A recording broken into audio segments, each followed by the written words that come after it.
नमस्कार दोस्तों, स्वागत है आपका हमारे यूट्यूब चैनल पर। अगर आप चैनल पर नए हैं तो प्लीज़ चैनल को सब्सक्राइब कर लीजिए, अपने दोस्तों को शेयर कर दीजिए। चलिए फिर देर ना करते हुए डिक्टेशन शुरू करते हैं। डिक्टेशन शुरू होगा 5 सेकंड बाद।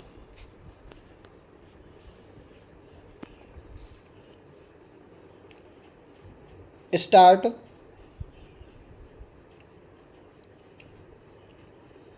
अधिष्ठाता महोदय, परिषद का प्रमुख कार्य लोगों की भलाई के लिए इस क्षेत्र का विकास करना है।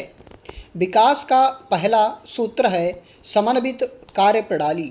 मुझे कोई संदेह नहीं कि ऐसी कार्यप्रणाली से यहाँ की विभिन्न इकाइयों को लाभ पहुँचेगा।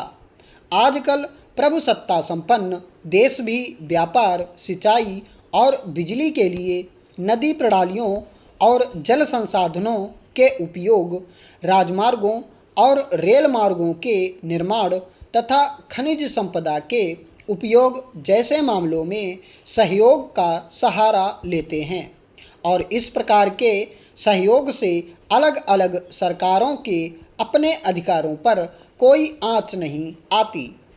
पूर्वोत्तर परिषद की यह 5वीं बैठक है। इस अवसर का लाभ उठाते हुए मैं परिषद के विचाराधीन विषयों और कार्यप्रणाली के बारे में कुछ और गलतफहमियां दूर करना चाहूँगी।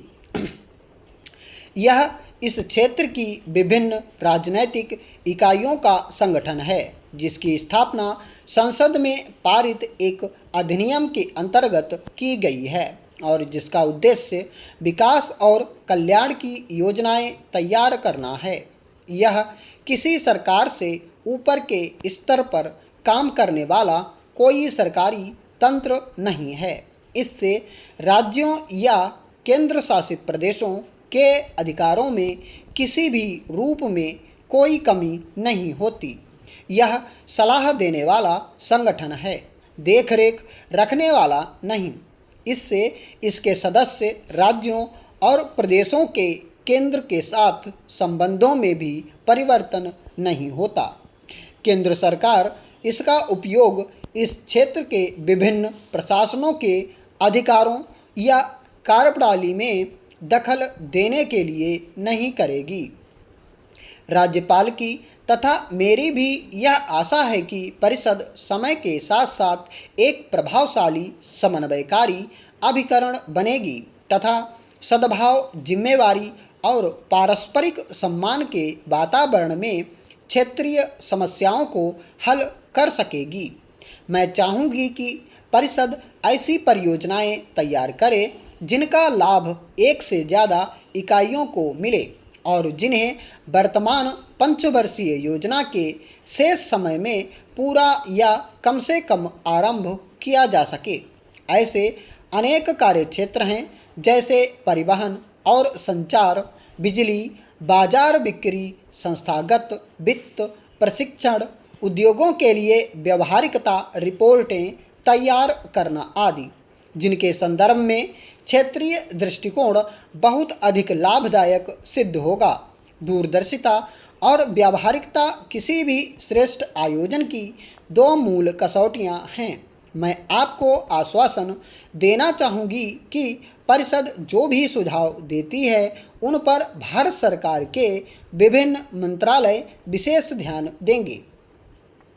अधिष्ठाता महोदय, आपको यह जानकर प्रसन्नता होगी कि भारत सरकार परिषद द्वारा तैयार की गई परियोजनाओं के लिए वर्तमान योजना के शेष समय में खर्च के निमित्त परिषद को 50 करोड़ रुपए देगी। यह धनराशि उस रकम के अतिरिक्त होगी जो यहाँ के राज्यों और केंद्र शासित प्रदेशों को उनकी अपनी योजनाओं के लिए मिलेगी। इस विशिष्ट क्षेत्र के विकास के लिए इस प्रकार का आवंटन अगली पंचवर्षीय योजनाओं में भी जारी रहेगा। हम इन दिनों अगली योजना की रूपरेखा पर विचार कर रहे हैं। अभी धनराशियों के आवंटन को अंतिम रूप नहीं दिया गया है, न केंद्रीय क्षेत्र में न राज्यों के लिए। जब तक यह विचार विमर्श पूरा ना हो जाए तब तक स्पष्ट है कि यह बताना संभव नहीं होगा कि अगली योजना के लिए कितने धन का प्रावधान होगा। लेकिन मैं आपको विश्वास दिलाती हूँ कि अगर इस क्षेत्र के लाभ के लिए योजना के अंतर्गत कोई प्रस्ताव किया गया तो उसके लिए धन की कमी आड़े नहीं आएगी। ऐसी परियोजनाओं एवं कार्यक्रमों को लागू करने का दायित्व संबद्ध सरकारों और उनके अभिकरणों का होगा। इससे उनकी वर्तमान प्रशासनिक और कार्यपालक क्षमता को और मजबूत करने की आवश्यकता हो सकती है। यह महत्वपूर्ण है कि पूर्वोत्तर राज्यों में से प्रत्येक आंकड़ा संकलन, परियोजना निर्धारण, सामान्य निर्माण तथा प्रशासन के क्षेत्र में अपनी कार्यकुशलता बढ़ाए। इस वर्ष राष्ट्र ने अपनी स्वाधीनता के 55वें वर्ष में प्रवेश किया है। देश के बहुत से भाग ऐसे हैं जो महसूस करते हैं कि गत 55 वर्षों की अवधि में उनकी ओर पर्याप्त ध्यान नहीं दिया गया है।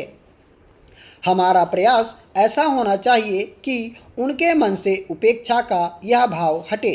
लेकिन जिन हिस्सों को विकसित माना जाता है, अगर उनके विकास को भी विकसित देशों के पैमाने से नापा जाए या अगर हमारी आशाओं के अनुकूल दृष्टि से परखा जाए तो वह भी वास्तव में पर्याप्त रूप से विकसित नहीं है।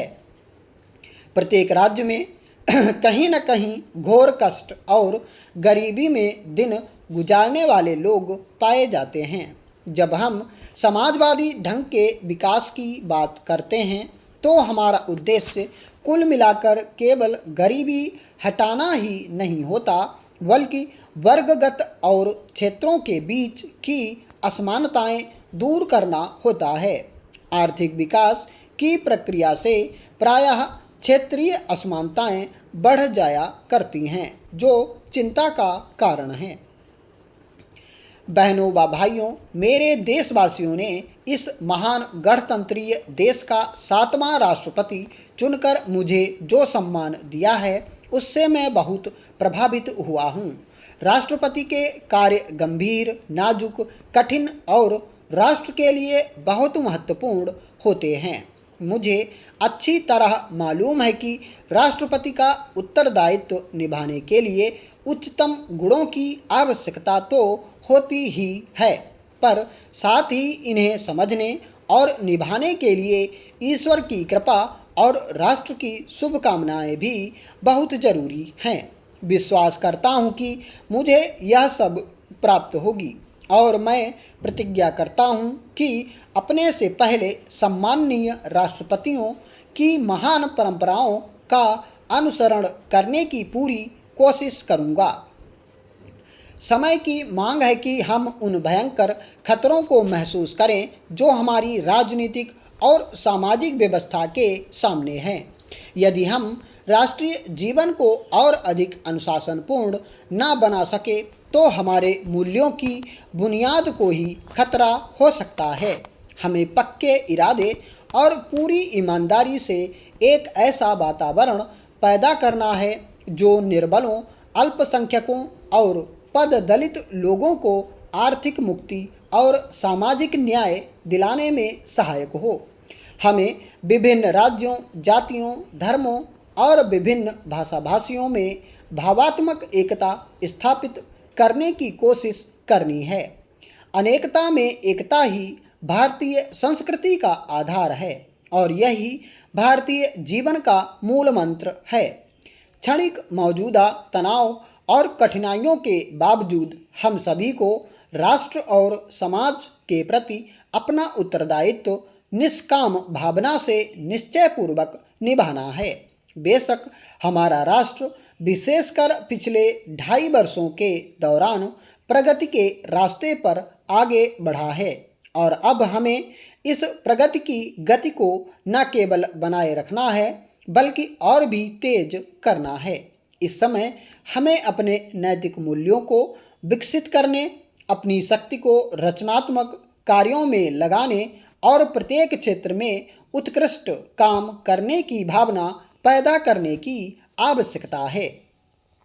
सांप्रदायिक भावना, जाति भेद, राजनीतिक निष्क्रियता, पृथकतावादी प्रतिक्रियाएं, हिंसा और आतंकवाद हमारे देश के राजनीतिज्ञों, संतों और महात्माओं की महान विरासत को नष्ट कर देंगे। एक ऐसे देश की विरासत जो सांस्कृतिक दृष्टि से समृद्ध और नैतिक दृष्टि से पवित्र है और जिसकी साहित्यिक परंपराएं इतनी महान हैं कि जिन्होंने आधुनिक प्रौद्योगिकी के युग में भी भारतीय जीवन को प्राचीन शालीनता प्रदान की है। समय की मांग है कि हम जहाँ भी हों अपनी जिम्मेदारी को लगन और मेहनत और निष्ठा के साथ निभाएं। स्टॉप।